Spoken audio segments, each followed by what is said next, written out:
आप सभी को देव उठनी एकादशी की हार्दिक शुभकामनाएं। आज की इस वीडियो में मैं आप सभी को देव उठनी एकादशी पर सबसे ज्यादा गाए जाने वाले 2 गीत सुनाने जा रही हूं। आप भी अपने देव जगाने के लिए इन दोनों गीतों को गा सकती हैं। तो चलिए सुन लेते हैं पहला गीत। उठो देव बैठो देव बैठो देव, देव उठेंगे कार्तिक मास, नई टोकरी नई कपास, जा रे मुँह से कावड़ जा, कावड़ जाकर डाब कटा के बाण बटा के खाट बुना के दोवण दे कर दरी बिछा कर लोट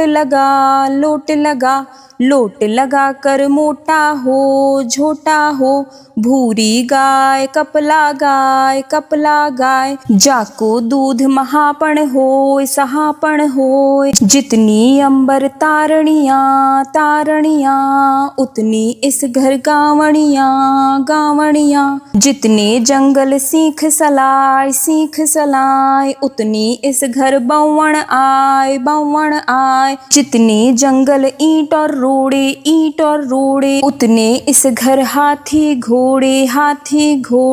ओले कोले धरे चपेटा, ये है दिव्या तेरे बेटा, ओले कोले धरे अनार, ये है स्वर तेरे यार, ओले कोले धरे मंजीरा, ये है श्रव्या तेरे बीरा, उठो देव बैठो देव, कुंवारियों के ब्याह कराओ देव, ब्याहियों के गौने कराओ देव, गौवणियों के रोणे कराओ देव, रोवणियों के सोने कराओ देव, उठो देव बैठो देव,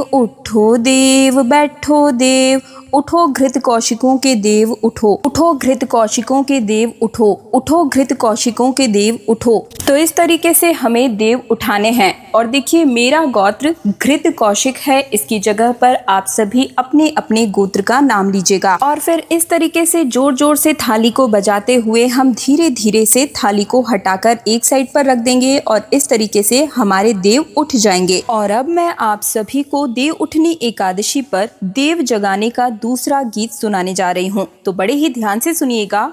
उठो देव बैठो देव, पाटकली चटकाओ देव, आषाढ़ में सोए देव, कार्तिक में जागे देव, कोरा कलसा मीठा पानी, उठो देव पियो पानी, हाथ पैर फटकारो देव, आंगलियां चटकाओ देव, कुंवारों के ब्याह कराओ देव, ब्याहों के गौने कराओ देव, तुम पर फूल चढ़ाए देव, घी का दिया जलाए देव, आओ देव पधारो देव, तुमको हम मनाए देव, चूल्हा पीछे 5 पचीटा, सासू बलदाऊ जी तुम्हारे बेटा, ओने कोने झांझ मजीरा, सहोदर किशन जी तुम्हारे वीरा, ओने कोने रखे अनार, ये है किशन जी तुम्हारे ब्यार, ओने कोने लटकी चाबी, सहोदर ये है तुम्हारी भाभी, जितने खूंटी टांगू सूट उतने इस घर जन्मे पूत, जितने इस घर सीख सलाई उतनी इस घर बहुएं आई, जितने इस घर ईंट और रोड़े उतने इस घर हाथी घोड़े, गन्ने का भोग लगाऊं देव, सिंघाड़े का भोग लगाऊं देव,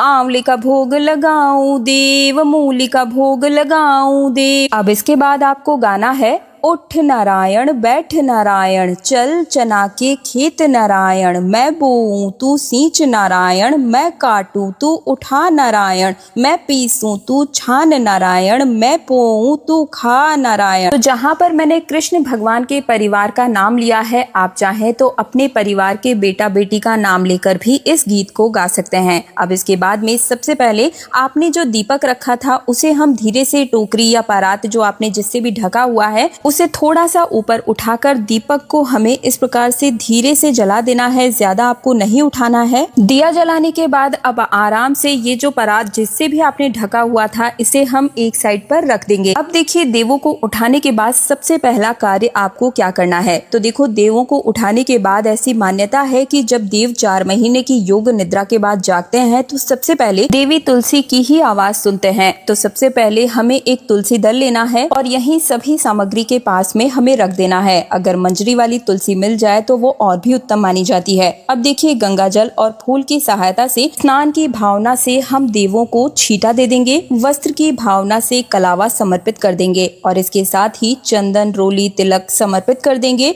और अगर आपके पास में पुष्प है तो आप वो भी समर्पित कर दीजिए। तो यहाँ पर मैं पीले रंग के पुष्प समर्पित कर दूंगी, ना हो तो भी कोई बात नहीं। और इसके बाद में यथासंभव अपनी दक्षिणा समर्पित कर दीजिएगा। और इसके साथ ही जो दीपक हमने रखा था उसी से हम बड़े ही प्रेम भाव के साथ अपने देवों की आरती उतार लेंगे। और इसके साथ ही देखिए भोग में आपको बता दूं कि जो हमने देव को समर्पित किया था वो सभी भोग आप पूरे परिवार के साथ सदस्यों में वितरित करके बांट कर खा लीजिएगा। और जो गेहूं आपने रखे थे आप चाहे तो उन्हें दान कर दीजिए दक्षिणा के साथ में। और अगर ना चाहे तो आप जो गेहूं के दाने हैं वो छत के ऊपर चिड़िया वगैरह को दे सकते हैं। और जो पैसे जो दक्षिणा है वो आप किसी भी लड़की या बेटी को दान कर दीजिएगा। और इसी के साथ में जो रुई आपने समर्पित की थी उसे देखिए क्या करना है, आपको बातियां बना करके अपने पूजा घर में आप इन्हें प्रयोग में ले लीजिएगा। और जो देव हमने बनाए हैं तो बहुत से लोग रात को सोने से पहले इन्हें हटा देते हैं और बहुत से लोग सुबह हटाते हैं। तो हटाने के लिए आपको एक साफ गीला कपड़ा लेना है और पोंछ लेना है। और फिर उसके बाद में उस कपड़े को धोकर आप किसी भी दूसरे यूज में ले सकते हैं। तो देखिए इस प्रकार से हमारी जो पूजा है वो संपन्न हो जाएगी। इसके बाद अपने सीधे हाथ में थोड़ा सा जल लेकर पूजा का आचमन हम कर लेंगे और अपने दोनों हाथों को जोड़कर पूजा में रही कमियों के लिए क्षमा याचना कर लेंगे। तो देव उठाने की ये वीडियो आप सभी को कैसी लगी, मेरी मेहनत पसंद आई या नहीं, मुझे कमेंट सेक्शन में जरूर बताइएगा। साथ ही वीडियो को लाइक करके कमेंट सेक्शन में जय श्री हरि विष्णु जरूर ही लिखिएगा। देव उठाने के बाद तुलसी जी के साथ विवाह किस प्रकार से आप अपने घर पर अकेले ही संपन्न करा सकते हैं, इसकी सरल पूजा विधि मेरे चैनल पर है, या तो आप विजिट करके देख लीजिए या फिर लिंक जो है वो मैं डिस्क्रिप्शन में डाल दूंगी, तो वहां से देख लीजिएगा। मैं दिव्या आप सभी से आज्ञा चाहूंगी। तीज त्योहार और धर्म चैनल को सब्सक्राइब जरूर कर लीजिएगा। हर